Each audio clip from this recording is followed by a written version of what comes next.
with Alzheimer's, it's cytokine drizzle. It is a long-term problem with mild inflammation. Now, you're right. The first line is a more hormetic response, and that's why who gets Alzheimer's? People who have metabolic syndrome, exactly what you just said. Mm-hmm. Who avoids it? People who exercise. Hey, this is Ari. Welcome back to the Energy Blueprint podcast. In this episode, I am speaking with the brilliant Dr. Dale Bredeson, who is one of the world's top experts on neurodegenerative diseases and Alzheimer's disease in particular. His group at the Bredeson Laboratory has published over 200 research papers on the mechanisms and underlying root causes and treatment protocols and therapeutics for neurodegenerative diseases and Alzheimer's. He's also the New York Times bestselling author of The End of Alzheimer's, the first program to prevent and reverse cognitive decline. With no further ado, enjoy this conversation with the wonderful and brilliant Dr. Dale Bredeson. Dr. Bredeson, welcome to the show. Thanks so much for having me. Okay, so first of all, I have to say, I've read your book and I've listened to many interviews of yours over the years. I've given your book to my parents, which speaks to how much I value your work. And I'm giving it to my family and saying, hey, read this book. Here's how to protect your brain. One of the things that I remember you talking about from an interview I think I heard a few years ago was talking about your story in terms of how you thought about health and how you thought about brain health in particular and combating dementia and Alzheimer's disease. And you specifically in terms of how, like, your focus on drugs versus lifestyle. And I know that if I remember correctly, your wife fits into this story, and you and your wife sort of had differences of opinion, and then eventually you saw her perspective. Do you know what I'm referring to? Hopefully I'm remembering correctly. Oh, absolutely. Yeah. I mean, I came through a, very classical training at Caltech and MIT and Duke and UC San Francisco, and looking at, how does brain disease work? And I set up the laboratory actually way back in 1989, specifically to look at what drives the neurodegenerative process. Why is it? This is such a common problem, and you could argue that it's the area of greatest failure. As physicians, we have not been able to do anything about ALS, about Alzheimer's, about Lewy body, about frontotemporal dementia, corticobasal degeneration, just go right down the list. It has been an absolute disaster. So we wanted to go into what are the molecular mechanisms, and we wanted to find, what's that one fold of one protein. And my wife, who is an integrative physician, said to me, it was now about 25 years ago, well, whatever you guys find in the lab, it's going to have something to do with energetics, and it's going to have something to do with lifestyle and how much sleep you've had and whether you're under stress and whether you have had a horrible diet and all these sorts of things. And I said, no. We're going to find one fold of one protein. We're going to create a drug that targets that. Everything's going to be great. Well, interestingly, the science itself, that's what's been so interesting to me. The science has led us away from the classical view. The classical view is turning out to be wrong, and it's led us into a view, and it's actually a beautiful story in that we see that Alzheimer's disease now is really a network insufficiency. You have this amazing network. You have about 100 billion neurons. Each one has nearly 10,000 connections on average. So you have almost 1 quadrillion synapses in this amazing supercomputer you have inside your skull. And of course, there are all these factors that are critical. So there is a supply and there is a demand. And when the supply is outstripped by the demand chronically or repeatedly, of course, it has to downsize. So you have this downsizing network over time. And so, of course, it turned out that the things that contribute to this are your sleep and your exercise, your energetics, your ongoing inflammatory processes and all this. So I had to realize, I should have listened to her all those years ago, because we would have gotten to the answer sooner. But having said that, coming at it from the molecular basis. You can actually see the molecules that drive the problem, and you can see exactly what to do to prevent it and to reverse it. So it's been such an exciting journey to see. And then, of course, the best of all, to see human beings. We started with the first patient in April of 2012. She's now over 11 years and sustaining her improvement. And that's a huge issue, because when you have sustained improvement, it means you've actually gotten to the root cause of the problem. Whereas if you use your typical approach, you don't get sustained improvements. As you know, you get a little bump and then you go right back down. And in fact, the sad part is studies of the various drugs like Aricept and Namenda that have been used for Alzheimer's have shown that over the years, they do worse than people who are untreated. That's how bad it is. So forget sustaining improvement. They actually do worse than no treatment. And just recently, a paper came out showing that the people who were treated with the antibodies, such as Leqembi and things like that, actually underwent more rapid brain atrophy than those who weren't treated, so that they actually had the size of a brain associated with dementia earlier than the untreated patients. So it's been a real problem. And again, that tells you they're not getting at the root cause of this problem. I think that this is largely a matter of paradigm more than anything else. And I think what you're describing is a microcosm of the entire field of what modern medicine and biomedical research and pharmaceutical development has encountered with its approach to almost all chronic disease that's plaguing humanity right now. It's sort of this focus on the molecular mechanisms and then developing some kind of synthetic chemical pharmaceutical that's designed to interfere or block that particular mechanism. And it works really well in the context of antibiotics when there's a clear bad guy in the body and we can attack it and kill it. And it seems to work horrifically poorly in the context of almost all chronic diseases, as far as I can tell. So tell me more. I'm curious if you agree with me that this is a matter of paradigm, like the access to this way of seeing things and this approach to treating it.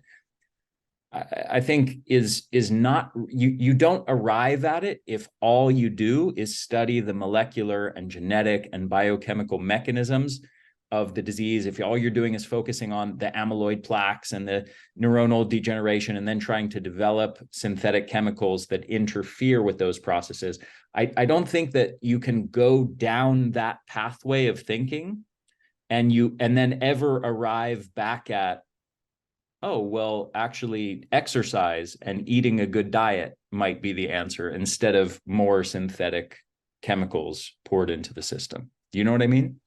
Absolutely. And you're right. That has been really the crux of the problem. So what happens when you become a physician, you're told you have to do things this way because otherwise people will die. So it's very much like being in the military. You do it this way.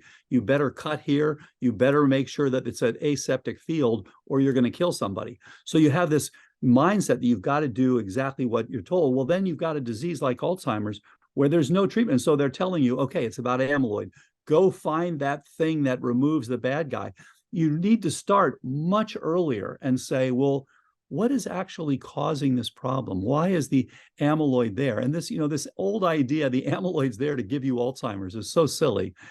The amyloid is there for a reason. And it turns out that it is a beautiful response to various insults. Just as you said, you have pathogens.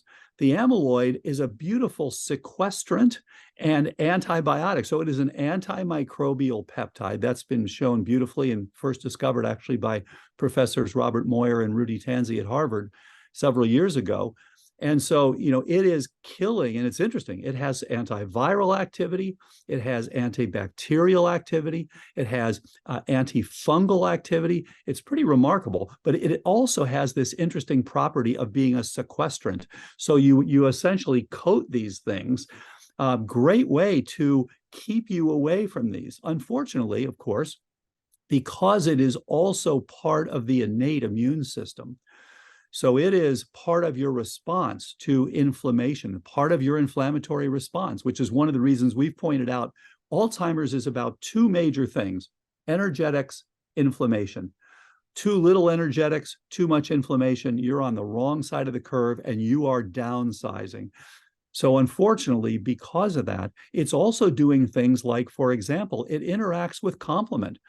And Professor Ben Barris from Stanford showed a number of years ago that as you age, your synapses are often covered with complement, kind of remarkable. So you're in this kind of and just explain to people what complement is, because a lot of people won't be familiar with that. So again, another part of the immune system that helps you to kill bacteria and other microbes. Actually, you have a whole complement cascade that ultimately results in punching holes in the pathogens. So again, this is all part of your response to these problems. And it is interesting because it's part of a response where you're trying to kill these bacteria and fungi and viruses. But it's also part of, okay, we don't have enough energy to support 500 trillion synapses. We're going to have to downsize. So it's actually part of the downsizing. And one of the things it's doing is inhibiting insulin receptor signaling. And it is inhibiting some of the trophic factor signaling. It's almost as if, imagine that you have a situation where you have 10 children and they're all 10 going to die of starvation, but you've got enough for 7. Then you may get rid of 3 of them, unfortunately and sadly, and then the other 7 can survive. And that's kind of what it's doing here. It's basically saying we're going to put additional stress. We're going to downregulate this support, and the weak ones are going to go. And then the ones left, as we now are going to slowly get rid of that amyloid, are going to survive. And one of the intriguing things to me is, why would you lose memory early?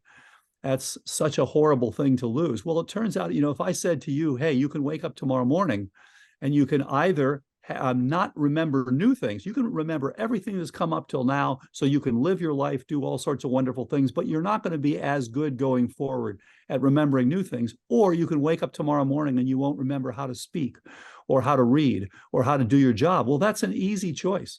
And so most people can do extremely well with all the things they've learned up till the age of 45 or 55 or 65, et cetera. And I should add, when I was training way back in the 80s in neurology, we thought of Alzheimer's as a disease of your 60s, 70s, 80s, 90s. We now know it's really a disease of your 30s, 40s, 50s, and 60s that's diagnosed 20 years later. Mm-hmm. And unfortunately, it is moving into earlier people. We see people all the time now diagnosed in their early 50s, when we never used to see that when I was training.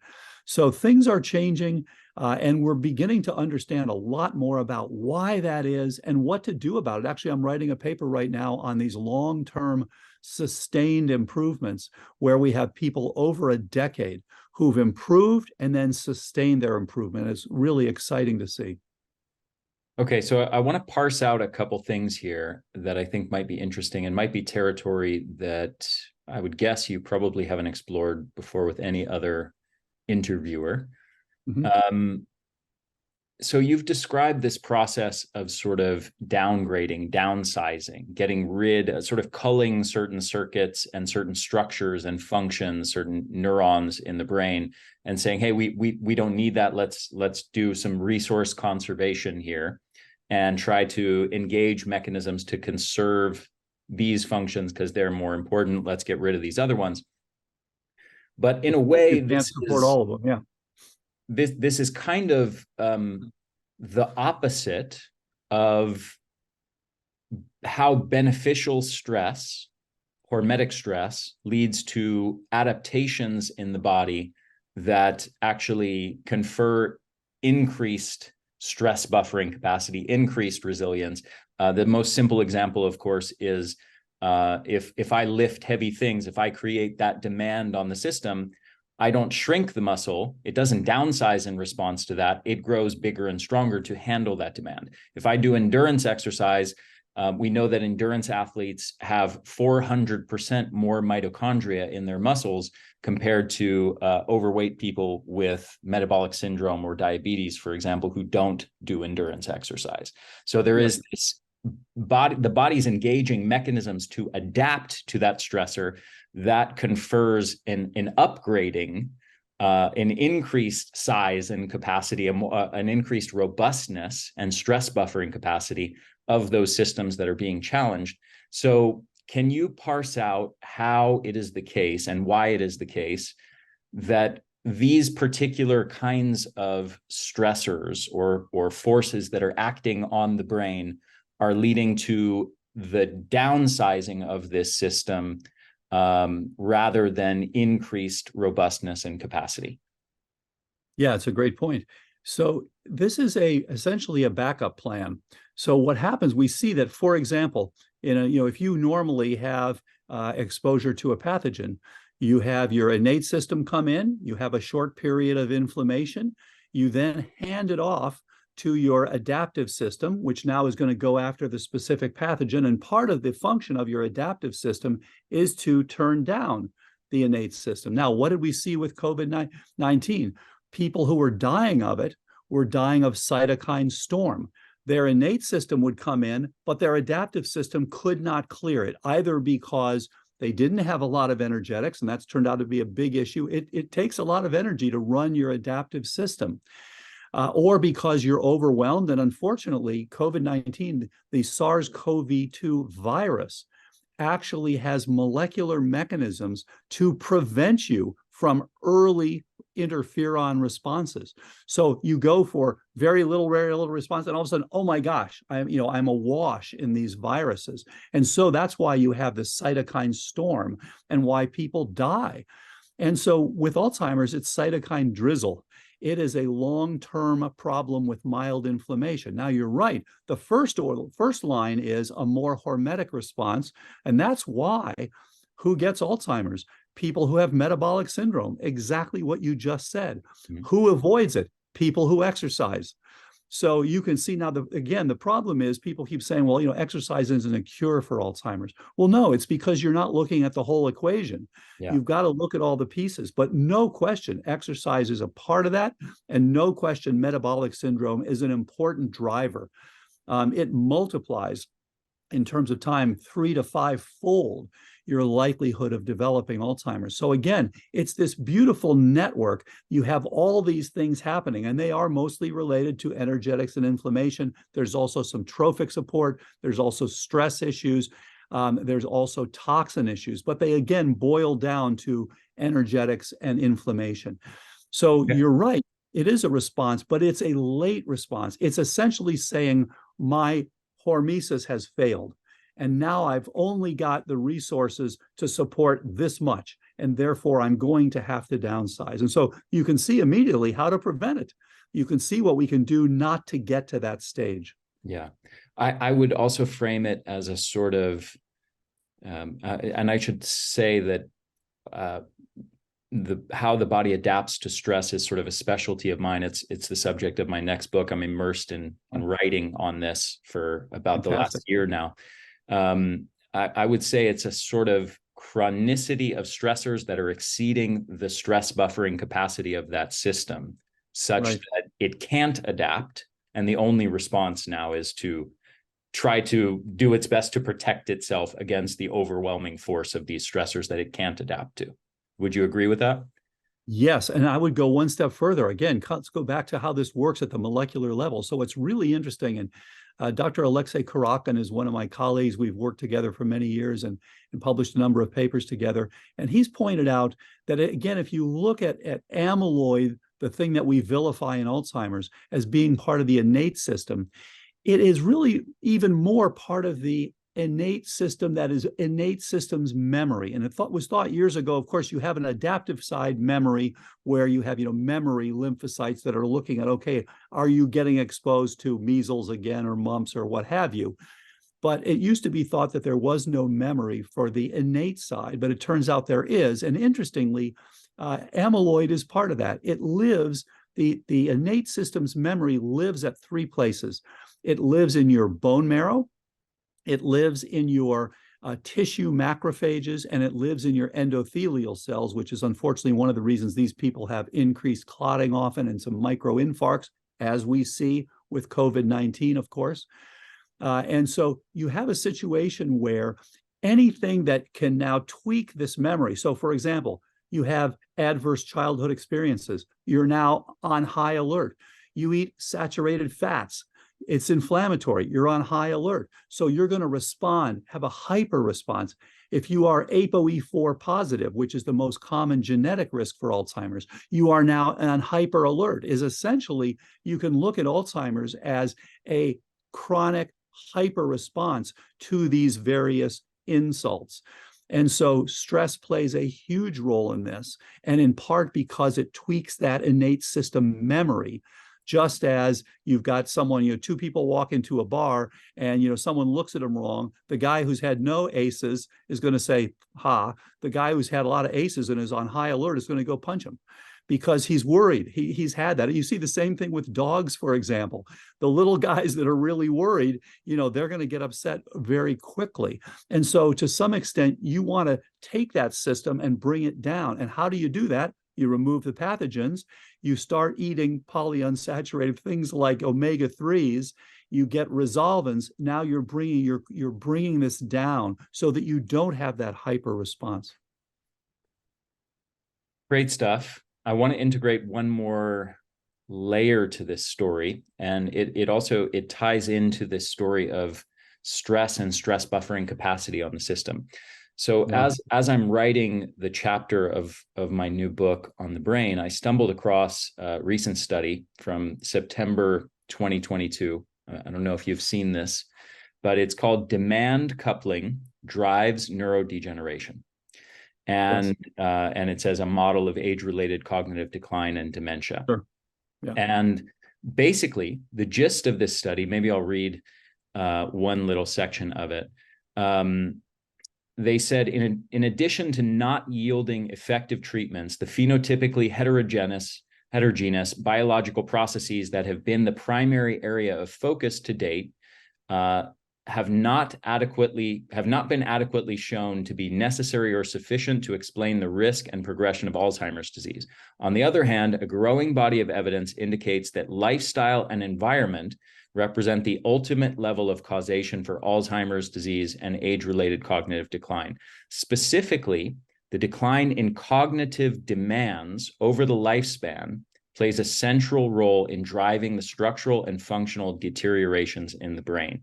In the absence of adequate cognitive stimulus, physiological demand-function coupling leads to downregulation of growth, repair, and homeostatic processes, resulting in deteriorating brain tissue health, function, and capacity. In other words, they're saying that lack of cognitive demands is a key driver of the downgrading of the brain. This plays into how cognitive demands on that system might be seen in the same way that weightlifting, that exercise, would be seen to upgrade the muscular system, or how lack of exercise, sedentary lifestyles, would be linked to sarcopenia and muscle atrophy. Do you follow what I'm getting at here? Exactly. Well, they're just restating what Professor Mike Mersnick stated 30 years ago. So, of course, Mike showed that essentially the disuse, you've got a plasticity that's going one way or another. It is back to the kind of use it or lose it, which is kind of what they're saying again. And again, I think that's part of the story. It fits very nicely within what we're talking about, but it doesn't explain the whole thing. So, for example, the idea there would be, well, if you have ALS, you just need to go lift weights. Well, that doesn't work. And if you have Alzheimer's, you just need to stimulate people more. It's not that simple. There's much more to this disease than just lack of use. There are pathogens, and in fact, part of it is over demand. When you have this ongoing inflammation, there's a tremendous demand. When you're trying to trigger your adaptive immune system, there is a high degree of demand. And so it is a piece of it, but it does not in any way explain this disease. I mean, it doesn't explain, so many, there have been over 150,000 papers published on Alzheimer's. And it's clear, for example, that infections, chronic infections, interestingly, play an important role. This is concerning to all of us because COVID-19 is kind of in the wings now. So many of us have been exposed to it. I had it back in 2021. And so, I am at increased risk in the future for cognitive decline because I have had COVID. And so this chronic inflammation, and hopefully I have gotten rid of it. I don't have long COVID. I'm very happy about that. So hopefully my risk is minimal. So you have to look at things like P. gingivalis. I mean, having P. gingivalis, which is from your oral microbiome in your brain, does not in any way represent a reduction in stimulation. It is a challenge. It is a pathogen. It is an inflammagen. And in that sense, it is increasing risk for cognitive decline. So I'd say that so many of these simple theories leave out many of the findings that are already known. So yes, in a certain area, very good. For some people, that may be the problem. But there are many other people where it's about P. gingivalis, or it's about herpes simplex, or HHV6A, or it's about, interestingly, a hypercoagulable state. We see that fairly frequently. Or it's about mycotoxin exposure. So there are all these things that have that in common, that the energetics are reduced and or the inflammation is increased.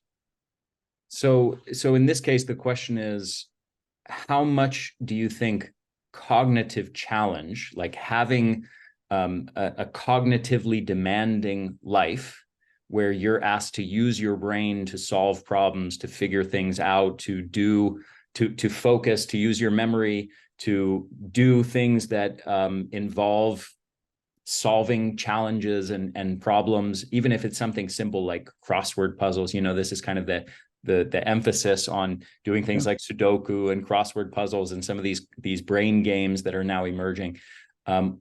What percentage, given what you just explained, that there's many layers of causation here, of course, what percentage do you think is attributable to, or maybe another way of saying this is, how common is it for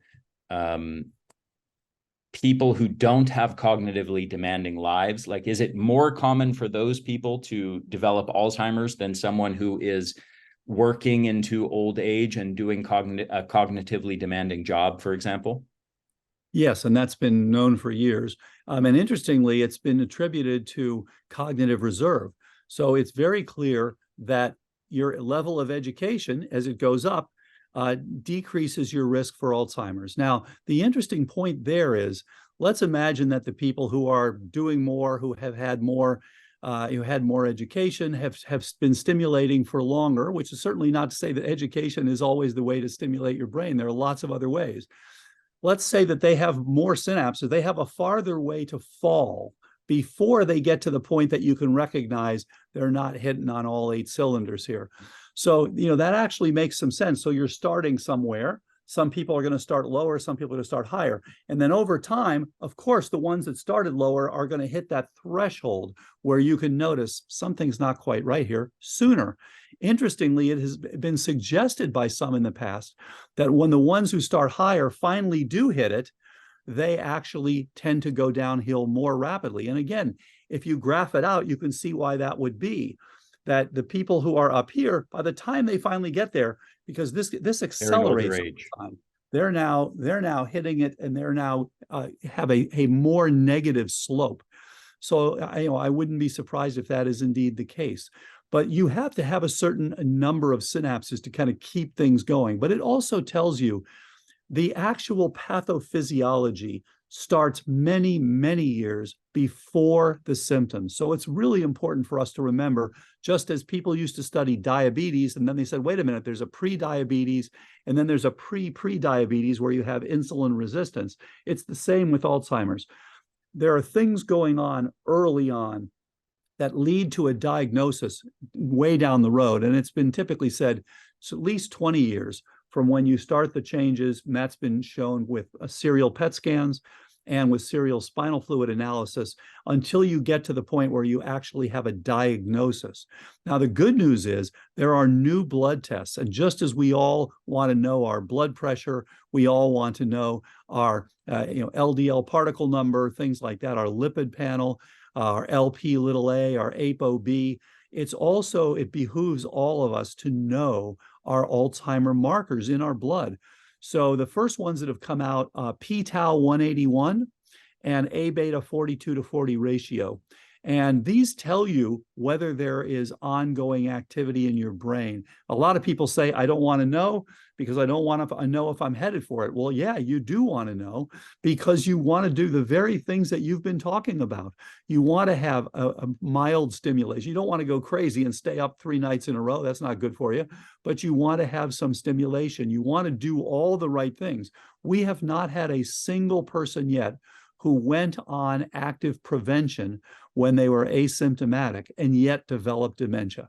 It may happen someday. We haven't seen it yet. The people who then go, so there are 4 stages you go through. One is asymptomatic. The second stage is SCI, subjective cognitive impairment. That lasts on average 10 years. So as you can see, you have a tremendous window of opportunity. It's just that people don't do anything about it at that point. So the SCI people, virtually 100% of these people get better when they go on the protocol that we developed. Then the third stage, and this is why, by the way, I tell everybody, if you're 40 years of age or over, please get a cognoscopy. Just as we know you should get a colonoscopy when you turn 50, get a cognoscopy if you're 40 or over. Find out where you stand.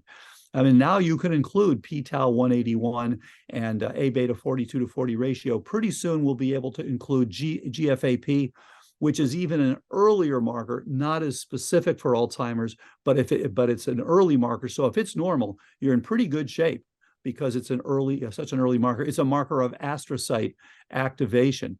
So you want to do this. The third stage then is mild cognitive impairment. It's too bad they called it that because it's a horrible term. It's like telling someone, don't worry, you've only got mildly metastatic cancer.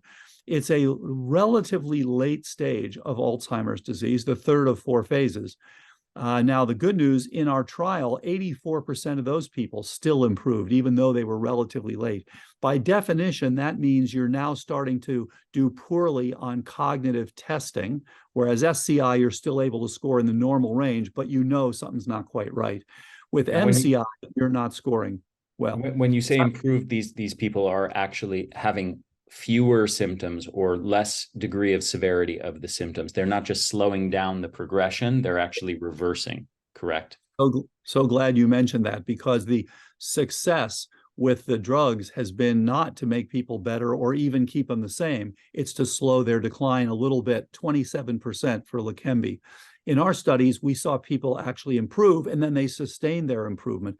So what we're saying is these people actually do get better. Their MRIs got better. Their cognitive testing got better. Their symptoms got better. The judge from their partners, their spouses or their significant others, was that, yes, these people are definitely better. So in all ways, they were improved. And so then the fourth, if you don't do something about MCI, about 5 to 10% of those people each year will convert to the fourth and final stage, which is dementia, where now by definition, not only are you scoring poorly on cognitive tests, but you're having problems now with activities of daily living. Whereas with MCI, you can still do your activities of daily living. You can still drive, you can still balance your checkbook, you can still live. You're just not scoring as well on the cognitive testing.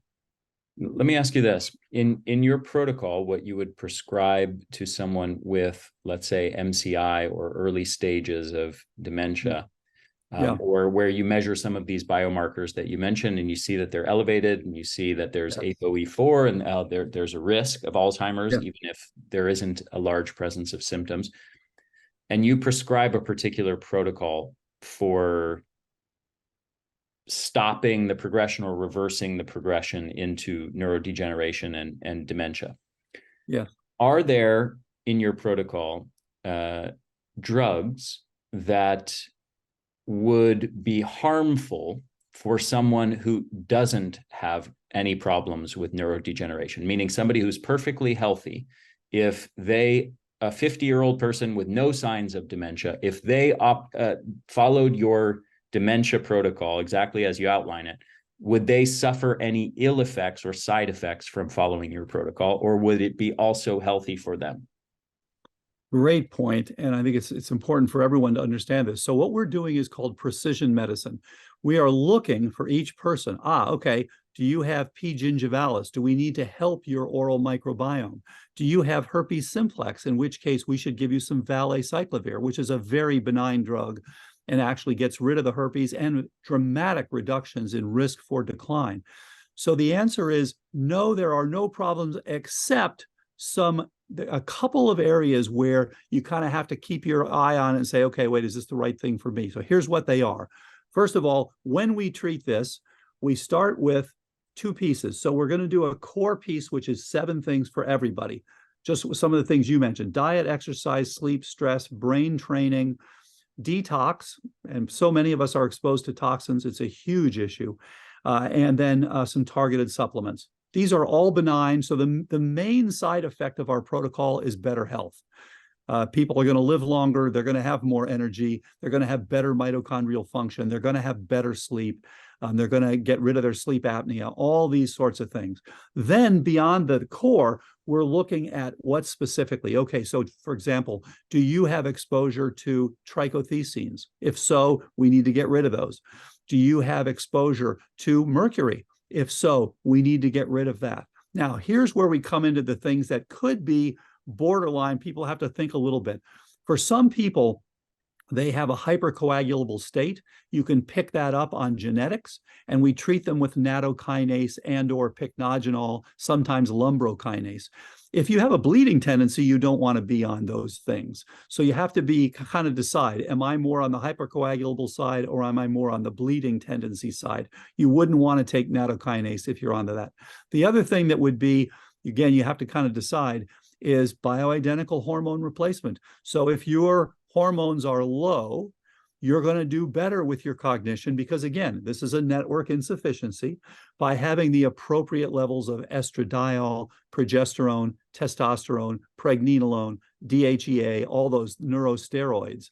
So again, for people who have breast cancer, for example, we have to be very careful about which ones and for how long. I do think the future is going to be combining precision medicine, personalized protocols that we've been doing with specific drugs. And in fact, we've been in the lab. I work with Dr. Vargas John for years and years. We set up the Alzheimer's Drug Discovery Network way back in 2007.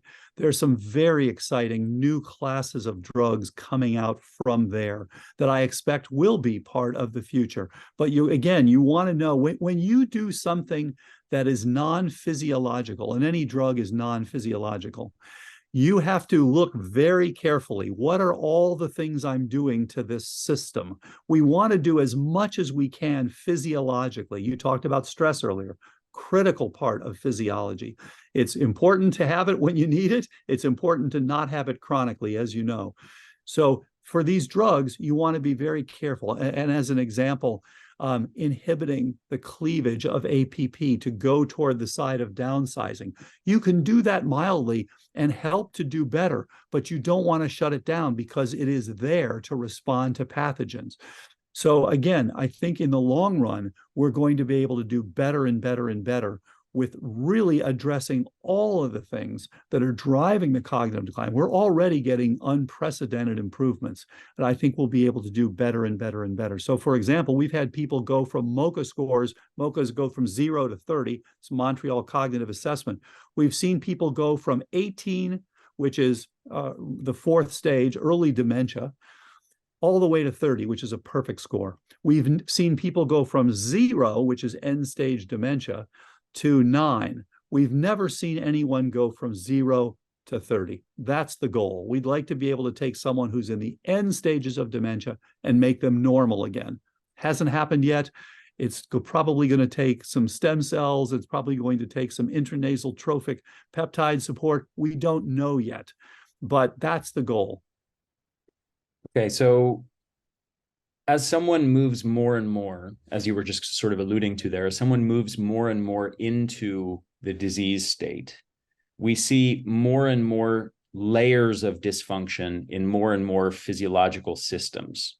More things are out of whack, basically. And to the degree one tests for it, you could probably find in somebody with severe Alzheimer's, you could probably find almost as many layers of dysfunction as you're capable of testing for.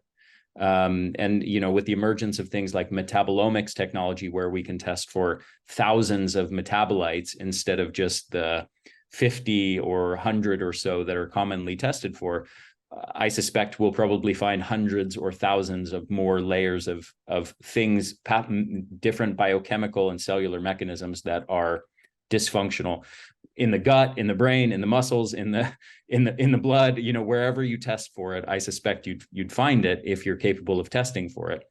And I think you could probably go endlessly down that pathway of precision, personalized medicine, especially in the context of somebody with severe disease, and come up with lots and lots of different specific ways of treating all the things that you find that are wrong in that person, from, as you said, their oral microbiome to their gut microbiome, to their leaky gut, to neurotransmitter imbalances, to nutrient deficiencies, and lots of layers to that story. But let me ask you this, going back to my previous question. Let's say you applied your generic protocol, the non-precision personalized one that you would apply to someone that you're working with one-on-one and actually doing tests for. Let's say you took all, just as a thought experiment, all 40-year-olds on the planet, and they followed your generic protocol. Would that mostly eliminate the problem of dementia and Alzheimer's disease? Yeah, you've hit on so many good questions there, because this is about making normal cognition better. So the beginning answer to your question is, number one, they would mostly get better cognition. So all of us are operating, with the vast majority of us, suboptimal cognition. We could do better if we did those basic things, if we had better metabolic flexibility, which so many of us are losing in our 30s, 40s, and 50s. So much better, you know, if we found, you know, that our nocturnal, we had mild hypoxia and a nocturnal SpO2 was decreasing. So that the beginning, the answer is yes, just about everyone would be better. Second piece, though, is you're kind of getting to what we have proposed, which is how does public, let's say that we decide, you know, there's a cancer moonshot from President Biden, you know, years ago when he was vice president. I've been surprised there hasn't been an Alzheimer's moonshot. It would be great. We can do so much better with Alzheimer's than we could just 5-10 years ago. So let's say that we set up an Alzheimer's moonshot. We said, look, we're going to make it so that as few people in the world develop Alzheimer's as possible. Well, we can't do $1 million workup on every single person. So what we're going to do is just what you suggested. Everybody is going to do the basics. And okay, when you turn, let's say 40, you turn 40, you could start at 35, but let's say, okay, you're going to start at 40. You're going to do the basic 7. You're going to make sure you do the right things. The vast majority of those people will never develop Alzheimer's, but a few of them will. Now, those people go to the next phase, and we catch them at the SCI phase. Now, they've taken that next. And by the way, you can now follow their GFAP will be available soon, but you can now follow their p-tau 181. I was fascinated by a woman who had a p-tau level when it was just becoming available, and actually tried to do some of our protocol and did pieces of it, not everything, but pieces. She went back and got it tested again, and it was lower. Fantastic. So she's going in there. It's showing the signaling is now moving. You're going in the right directions. So the idea would be that this would be a multi-tiered public health approach, just as we think of, you know, with, you know, vaccinations. But here you don't have to have a jab. You just go and you do the appropriate things. Then what you do is once a year, you test your cognition. Most people are going to do great, but a few of those people are going to fall through the cracks. Something didn't go right. They had exposure to something. They had the wrong genetics. They had, you know, they did the wrong things. They had undiagnosed sleep apnea, they had a leaky gut that they didn't know about, sensitivity to something, a chronic pathogen. Okay, they're going to fall through the cracks. Now those people have a more extensive evaluation, more extensive treatment. Most of those now are going to be fine. A couple of those people will still go the next stage. So we want to still catch them. They're going to be continuing in their SCI. We catch them later. Now they have a more, and so the goal then is nobody, and I've been saying to people recently, Alzheimer's is now optional. If everybody were to get on appropriate prevention or earliest reversal, virtually nobody has to become demented. I mean, think about that for a minute. We're talking about dementia, which currently costs the U.S. over $300 billion a year. The average person spends his or her own money, $350,000 before dying of Alzheimer's. And of course, most of that is in nursing homes and nursing care and things like that. But spending much, much less than that, you can make sure that you never get it, and everybody should.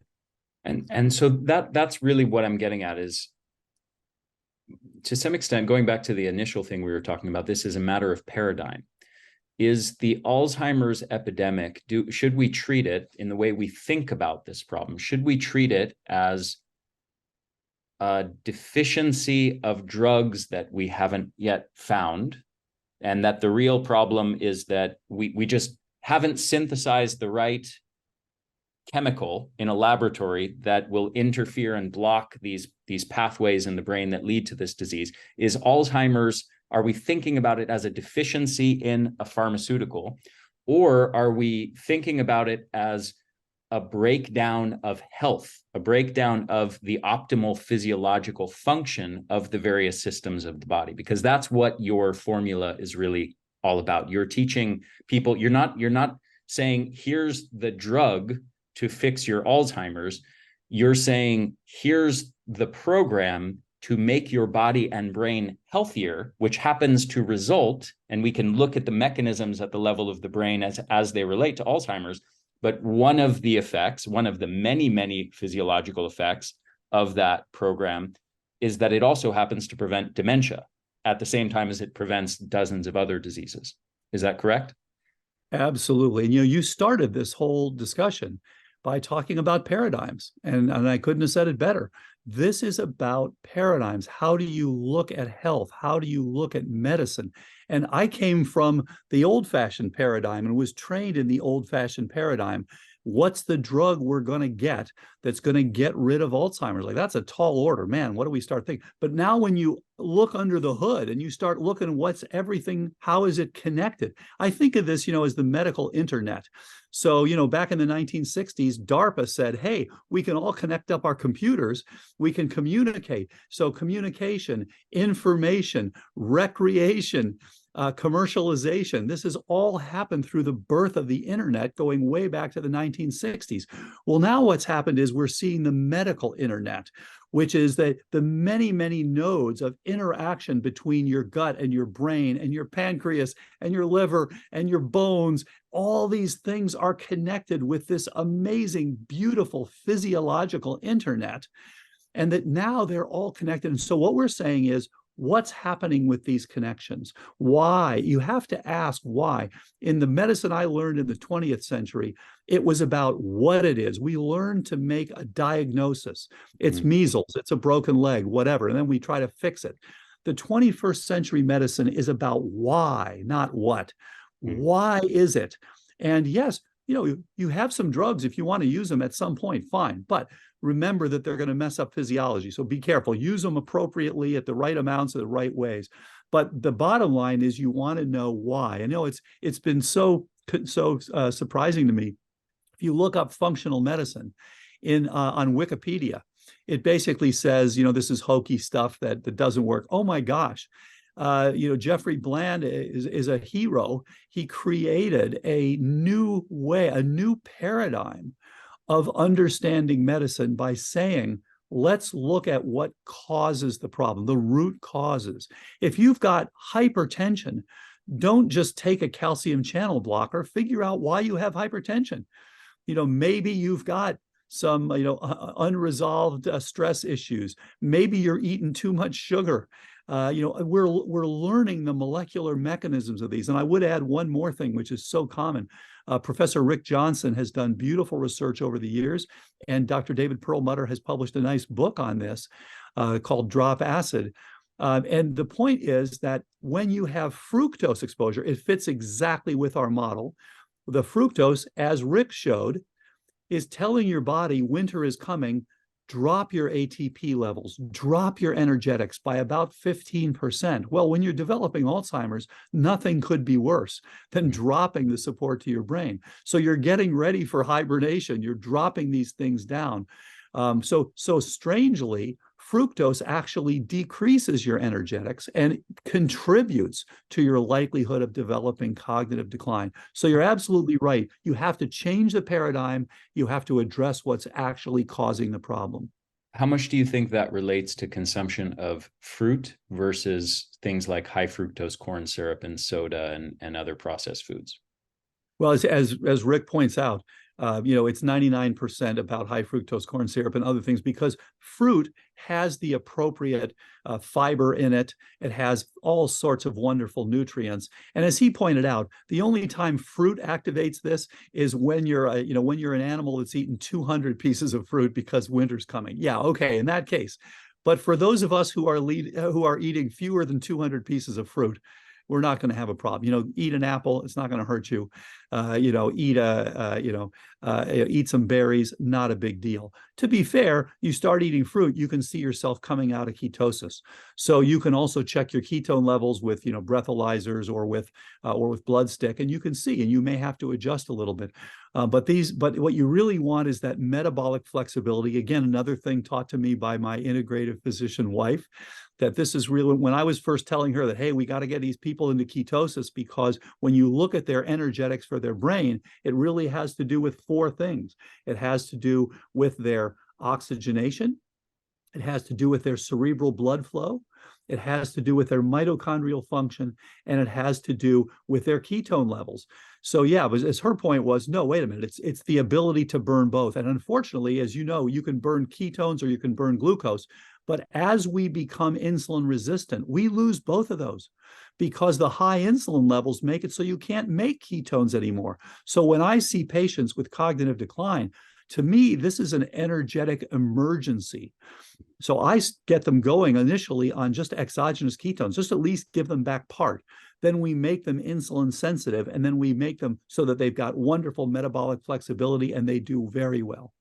How much do you think ketosis is a necessary part of this, eating a ketogenic diet? And is it specifically necessary in the demographic you just described, in insulin resistant people, more so than it is in the general healthy population, non-insulin resistant people? Yeah. So it's a good point. It depends on where you catch it. So again, when we see people, they've usually lost both, and you need to restore both. You need to be able to make ketones at the appropriate time. You need to be able to be insulin sensitive. Now, Dr. Anne Hathaway gets her patients into ketosis very quickly. I worry if you push too hard because it begins, again, this is an insufficiency, but it's an insufficiency born of excess sugar in many people's cases, and excess simple carbs. So I worry for frail people about going into fasting too quickly. This is why I like the Professor Stephen Kinane approach of just start with some exogenous ketones. So at least you've given them some energy. So the answer to your question is, for people who are asymptomatic, you don't need to worry about that. You just need to optimize things for them. But for people who are already struggling, any day that they have without those energetics is a bad day. They are going to continue the downsides. So that's why I just say, just start with some exogenous ketone, get them some energy.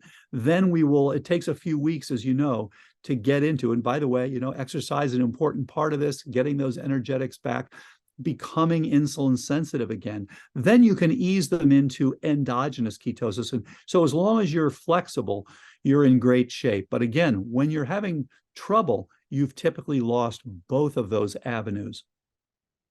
Talk to me about the vascular aspect of dementia and neurodegeneration. I know that this is, there's something called vascular dementia, but this has also been implicated that the vascular supply issues are also implicated in lots of other types of dementia. So there's a lot of overlap. So tell me about that aspect of this story. And I assume it probably also relates very strongly to exercise and cardiovascular fitness. And by the way, we've had a number of people, when we introduce them to EWOT, exercise with oxygen therapy, where you're now getting better blood flow and better oxygenation, they improve dramatically. And it just shows you, yes, we're on the right track. This is about energetics. This is about inflammation. We see that as well when people go on Resolvin. So when I was training, we were taught to calculate something called the Hutchinski score. And it was a thing where you'd look at people and say, okay, did they have a sudden stroke-like decline? Okay, then that means it's going to be 1 point for vascular. Did they go down slowly? Okay, that's 1 point for the non-vascular. And so there was this idea that you had vascular dementia or you had Alzheimer's. And as you indicated, yes, there are people that have a pretty much pure vascular dementia. But for most people, it's not that simple. You have some degree of vascular compromise that is part of Alzheimer's disease. You see it all the time. And improving vascular support helps Alzheimer's, and making it worse makes Alzheimer's worse. As I mentioned earlier, we see a number of people, and especially some of the younger ones, where they have an undiagnosed hypercoagulable state. They may have factor V Leiden, or they may have changes in some of their clotting factors, for example. Or they may be people who are doing a lot of work where they're going in planes for many, many hours with lower oxygenation, with sitting still, and they're actually getting microthrombi. They may have had COVID. That's one of the important reasons for microthrombi. So all of those things contribute. So absolutely, this is a part of the disease, and targeting it is part of it. And interestingly, some very important work out of University of Southern California, Professor Zilkovich and his group have shown that abnormalities and changes in the vasculature of the brain are some of the earliest changes you see in Alzheimer's. So from all those perspectives, vasculature and vascular support in Alzheimer's is huge. And of course, we talked earlier about where does the innate immune system's memory live. Part of it is in the endothelial cells. And it does give you a more coagulable state. And by the way, where do you see amyloid? One of the places you see it is lining the vessels. And one of the things, as again, my colleague, Dr. Alexei Kurakin, has pointed out, it is a flocculant. So it is actually patching areas in the blood vessel that are leaky. So again, these things, you have to remember, this is not black and white. This is your body trying to do the right thing. And unfortunately, at some point, it gets to a pathophysiological consequence. So we need to go upstream, be physiological, to undo the things that are driving this process. How much of that vascular story relates to whether you're sedentary or whether you have a high degree of fitness and exercise regularly? Oh, absolutely, a fair amount of it. So, could I give you a percentage? I don't know. I think what I can tell you, here's the way I could give you an estimation of the importance of it.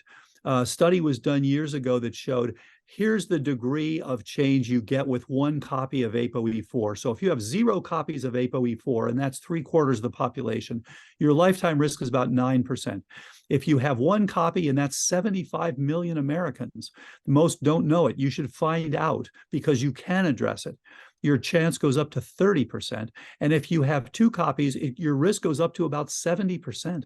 So most likely you will get it. So helpful to know. You can absolutely prevent the problem. And Julie G., who's one of the people with a 4-4, has done a great job, has founded a website which is called apoe4.info. So what was found in this study, though, was that the magnitude of the effect of exercise to reduce your risk was about the same as the magnitude of 1 copy of ApoE4 to increase your risk. So that's a big effect. So in fact, exercise has a large effect on the prevention of cognitive decline. I would also be curious to know what specific exercise intervention they did, because one of the things that's rampant in exercise intervention studies is they do very inadequate exercise protocols, very simple, like 2 times a week of Yep, yep. 30 minutes of very gentle activity, something that's totally inadequate, and you still see massive reductions in risk of diseases, even based on those inadequate exercise protocols. And this is why, again, why I think the mechanistics are so important. What are you actually doing? Mm-hmm. So when you do strength training, as you know, you are doing a number of things. You're improving your insulin sensitivity. Interestingly, you're increasing your ketone levels, which are then go to the brain. Interestingly, these enter the brain, and one of the things they do is impact specific histones that reduce the ability to inhibit the production of BDNF. So now the exercise is ramping up your brain-derived neurotrophic factor, which is a very important anti-Alzheimer's effect. There are intimate relationships between BDNF and APP signaling. It's really remarkable. Mm-hmm. And so these things are critical. Again, you get now aerobics, you're increasing blood flow, you're increasing oxygenation, you're improving vascular tone and status. So, and then of course, HIIT is another good one. This is, by the way, the reason I like EWOT so much is because it is hitting multiple mechanisms. You're now improving your ability to do exercise. You're also improving your blood flow, and you're also improving the oxygenation going out to the far reaches of the brain, which haven't seen optimal oxygenation, perhaps, if you've had a sedentary lifestyle. It's also the reason that I'm so interested in making sure that each person doesn't drop their SpO2 while they're sleeping. So people who have sleep apnea or upper airway resistance syndrome, so commonly I hear people say, oh, person, they don't snore a lot, they're probably okay. Had a patient just recently who did very well for 6 years, ApoE4, amyloid positive PET scan, unquestionable Alzheimer's, got her MoCA score up to a perfect 30, did beautifully, and after 6 years started to have some problems. We said, okay, something's been missed. And we started looking. She did have some mycotoxin exposure, but to my surprise, and what had been missed before was she had severe sleep apnea. Mm-hmm. So, okay, addressing this, boom, she's doing better again. Mm-hmm. So, this is not magic. It's just biochemistry and genetics. So you're looking at these things, and exercise, no question, is a critical. And all the different kinds of exercise, you'd like to do all of them at some point. But you want to move up to it slowly. You don't want to you don't want to give yourself a myocardial infarction on day one. Mm-hmm. You mentioned EWOT. I just want to mention a couple of things to you that you might be interested in exploring. One is intermittent hypoxic training, which is essentially the opposite, but with a hypoxic air machine. And Vince Giuliano, who's I don't know if you know him, he's a longevity researcher, physician who's now in his 90s, still working hard on this. He's exploring, and they're finding amazing results that he's raving about with what he's calling varoxia, which is alternating between exercise with oxygen therapy and intermittent hypoxic exposures as you do the exercise. So, and they're finding it, the way they describe it is that it pops open the vasculature and really, really causes a lot of adaptations in the vascular supply of the brain and the other tissues. Yeah, so this is a very good point, and I'm well aware of this work. Great. And there's work out of Israel where they showed that in their case, they were using HBOT, hyperbaric oxygen. I like EWOT in part because it includes the exercise component, and I think that that's an important piece of this. Mm-hmm. But I recognize, some people are getting good results with HBOT as well. What they showed was you take up the HBOT, and then what they said was you get the best of both worlds. You give the oxygen, and then you simply let it drift down toward normal. That is a relative hypoxia to where you just were. So you're never truly getting hypoxic. So I worry in patients about giving them hypoxia because they have a problem, which is a network insufficiency. So what I would say to people who want to do true hypoxia, if you're asymptomatic and everything's good, fine, do some of that. That's training for, bicycling in the Alps, that sort of thing, or in the Rockies, fine. But if you're already having symptoms, let's wait till we get your MoCA back up to 30. Everything's great. Then do a little hypoxia. Until then, just do the relative hypoxia where you go from high to normal. That's good enough. It's the same thing I worry about with too much fasting in someone who's frail. You're starting with a pathological situation. There is frailty there. The system is falling apart. I don't want to do anything to make the system fall apart more quickly. So when I've gotten it to be resilient, everything's great, then challenge it a little bit. But for now, someone's coming into me saying, I can barely make it. My brain is literally disassembling. So I don't want to say, well, you know what, we're going to challenge you harder and make it disassemble quicker. So again, I think that's for people who are asymptomatic or people who have now become asymptomatic. But for the others, I want to be very careful about pushing them too hard. Yeah, you never want to take somebody who's been sedentary for the last 10 years and tell them to go run a marathon. Exactly. The Goldilocks zone of what is the appropriate dose of a challenge to their system, whether it's their body, their muscles, with exercise or with fasting or with cognitive challenges or EWOT or hypoxia, is that zone shrinks to a very small zone of an optimal dose when the person has a lot of symptoms or is already in a state of chronic disease, as you've described. So, agreed. So you've mentioned bioenergetics a lot. You've mentioned energetics at the beginning of this discussion. You mentioned energetics and inflammation, mitochondria being a big part of this story.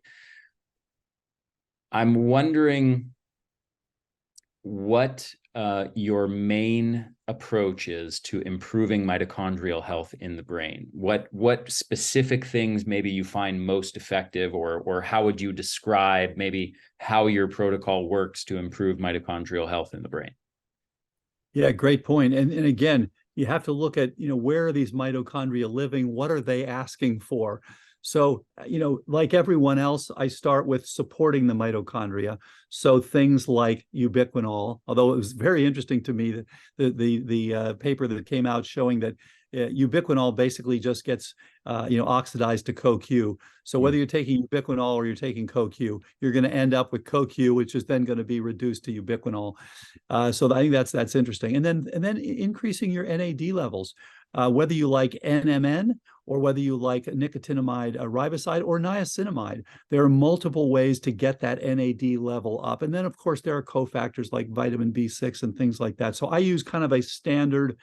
Dr. Roundtree has a great list of things that are supportive of mitochondria, and I like his list. So that's the first piece. The second piece is, yes, you've got to have the blood flow. You've got to have the oxygenation. My argument is a lot of us are having mitochondrial poor function because we're simply not delivering the blood flow and the oxygenation that you need. It's like having a plant, giving it all sorts of great food and then not exposing it to the light. You're going to kill the plant anyway. So you want to get, you want to make sure that it has the appropriate oxygenation. And so many people, there was a beautiful paper years ago showing if you just look at the average SpO2 through the night, that correlates beautifully with the size of your hippocampus and other nuclei in the brain. So wow. Look, if you're starving your brain for oxygen all night, which so many people are, your hippocampus is going to shrink.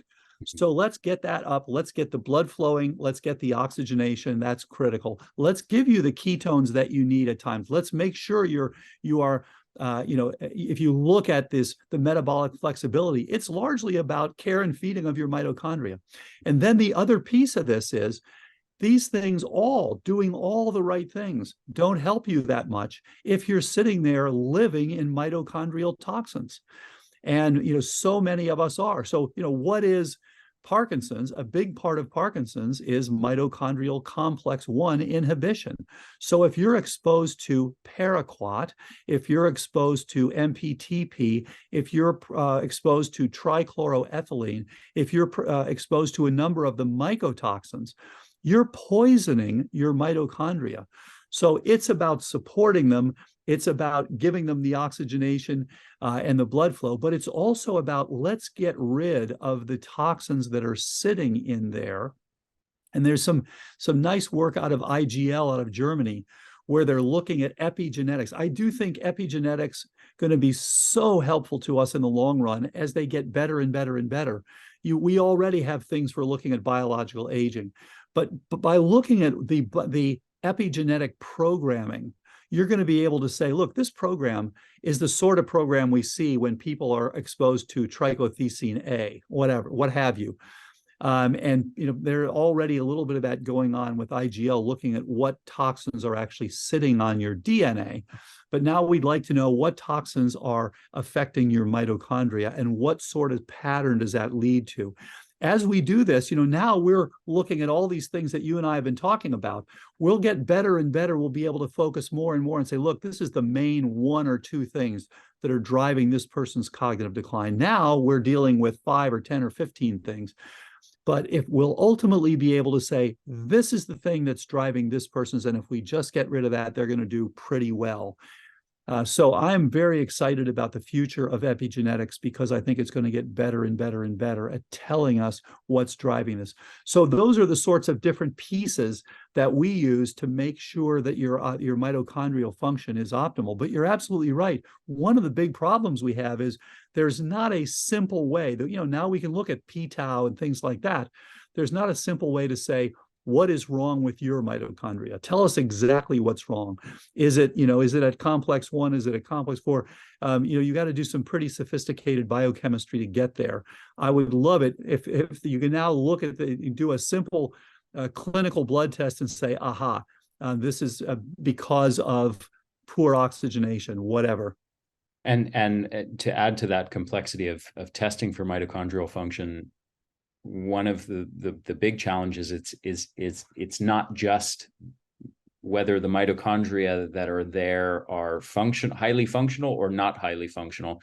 It's that Right. They literally atrophy and die off. And as I mentioned earlier in this discussion, if you look at athletes who are doing lots of endurance exercise, they have 400% more mitochondria in their muscles than somebody who's got metabolic syndrome and who's sedentary. The only way you assess that, the main way you assess it, is by sticking a hollow needle into somebody's muscles and taking a biopsy and looking at the mitochondria under a microscope, which is not a fun test for most people to do. Exactly. It's interesting.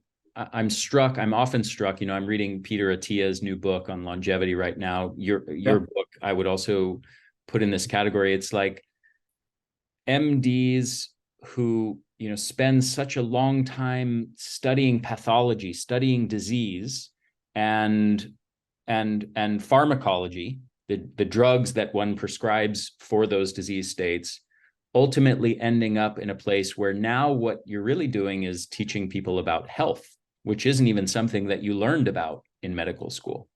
Ironically, you're teaching people about nutrition and exercise, and for most MDs, they didn't even take a single class on those things. So it's kind of an interesting transition to go from realizing that the most potent medicine in existence for disease prevention and extending longevity isn't one of the 19,000 FDA approved drugs that have been developed over the last century of hundreds of billions of dollars of medical research. It's moving your body vigorously for 20 or 60 minutes every day, which is kind of an interesting place to end up after decades of studying the mechanisms of disease. You're right. And, we have to go from the current approach where we call things by pathology. So Alzheimer's disease is just pathology. You look under the microscope, you see the plaques, you see the tangles, you say, Alzheimer's disease. You see the loss of synapses, that sort of thing. We have to now move this to a model of pathophysiology and physiology to understand what changed from normalcy, from normal homeostatic principles, what changed. And I do think the pharmacology will be much more successful when it is applied in an appropriate physiological way. When we say, okay, we've done all the things we can do with the basics. Now we're going to just have to tweak a little bit at this, APP base cleavage or at the tau phosphorylation stage, things like that. Instead of moving there immediately. So you really want to understand the disease principles. That's what's driving us back to exercise and sleep and some of these basic things. Yeah. The last thing I want to finish on is a point that we've touched on at various times in this conversation, but I really want to emphasize for people to get this as sort of a take-home point. I know there was sort of a scandal that came out recently with regards to the Alzheimer's drugs. I would maybe like you to touch on that a bit first, but what I really want you to do is talk about the bottom line of the efficacy of the drugs that have been developed to treat Alzheimer's disease. You know, we've had decades of research and development of, I assume, hundreds or thousands of different potential compounds to try to combat the mechanisms of Alzheimer's disease, or what we think are the mechanisms. A lot of them have been based on combating amyloid plaques. What is the efficacy of those drugs, and how does that efficacy compared to the efficacy of your lifestyle-based treatment approach to Alzheimer's? Yeah, and I would say, what we do is not just about lifestyle. It's really about precision medicine, saying what's causing the problem. So I have a nice graph that I usually show that just shows you go down on average 3.5 points per year on a 30-point scale if you have no treatment. If you have treatment with one of the drugs, such as Leqembi, that slows that by 27%, almost not at all. Very minimal effect. You don't get better. You don't stay the same. And with that, you are likely to have some brain bleeding or some brain swelling. There were a few deaths as well. So you're accepting these horrible side effects for something that has a minimal impact. And it's because of what you said earlier. The paradigm is wrong. You're going after a response to the problem, not the problem itself. In our studies, we actually see people improve. And as I mentioned earlier, the most important thing is we have people who have stayed improved for over a decade now, which is completely unheard of. So it is because we're getting at what's actually causing the problem. And you see people actually improve. Now, when you mentioned scandal, I wasn't sure which scandal you meant, because there was a scandal about amyloid, as you'll recall, out of the University of Minnesota, and actually from a superb professor there. But it looks like one of the postdocs was doing some questionable reporting on the results. And that was one scandal. But then there was a second scandal with one of the drug approvals, where there were some backdoor discussions with the FDA that were inappropriate and ignoring data. I mean, all sorts of things. So, no question, when hundreds of billions of dollars are at stake, you cannot expect people who stand to gain billions and billions of dollars. You can't expect these people to go by the book. They're not going to. They're going to do everything possible. And we've seen a lot of that because as we report these positive results without the drugs, everything is done to marginalize these, to push back, to say that this is crazy, on and on and on. So what we're showing is head to head, the approach we've taken is far, far superior to the approach. And again, in the long run, there will be some sort of combination that will actually make specific drugs work much better. Dr. Bredeson, thank you so much for your time. Thank you so much for the work that you do. I really appreciate it. I think you're doing amazing work, and I'm very much honored that you came onto the show to have this discussion. It was an absolute pleasure. So let people know where they can follow your work, get in touch with you, to work with you, or wherever you want to send them. Yeah, and let me just, before we end, say we're just starting a clinical trial, randomized controlled trial at 6 sites. It's in Miami, Nashville, Cleveland, San Francisco, Sacramento, and East Bay. And just 6 absolutely fantastic physicians, Dr. Christine Burke, Dr. Ann Hathaway, Dr. Kat Toops, Dr. Nate Bergman, and David Hasse, and Craig Tanio. So very, very excited to be working with the 6 of them. Just fantastic integrative and functional medicine physicians who have gotten excellent results with people with cognitive decline. You can see more about this at Evanthea Dementia Reversal Trial.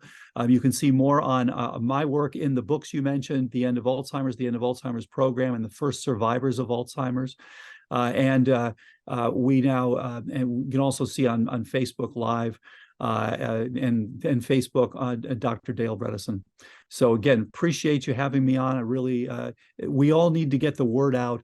Alzheimer's is now optional. Let's not continue this ridiculously high rate of dementia that we've been suffering for years. Thank you so much. I look forward to our next conversation. Thank you. I do as well.